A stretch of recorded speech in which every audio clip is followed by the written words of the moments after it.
بعد توتر طويل بين كل من الجيش السوداني بقيادة عبد الفتاح برهان وقوات الدعم السريع اللي تأسست عام 2013 بقيادة محمد حميدان حميدتي، بلشت المعركة المسلحة بين الطرفين بتاريخ 15/4 من العاصمة الخرطوم، وامتدت لعدة مدن في السودان. تعالوا نحكي عن صراع النفوذ في السودان.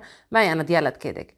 السودان عم بتعيش أزمة سياسية منذ الإطاحة بعمر البشير عام 2019، وقاد الحميدتي مجموعات مسلحة عرفت بالجنجويد. تم اتهام الجنجويد بمجزرة القيادة العامة خلال فض اعتصام سلمي أدى لمقتل 120 شخص. بعام 2013 تم إطفاء الشرعية عليها وتسميتها قوات الدعم السريع وفق مرسوم رئاسي. برز الخلاف بين الطرفين بعد الانقلاب على حكومة عبد الله حمدوك عام 2021، وتعد قضية دمج قوات الدعم السريع أبرز نقاط الخلاف. برفض حميدتي الاندماج ويريد إعادة هيكلة قيادة الجيش العليا أولا ليكون جزء منها. عدم الاتفاق بينهم أدى لحدوث معركة مسلحة، وكل من الطرفين بلش يسيطر على مواقع حكومية وعسكرية.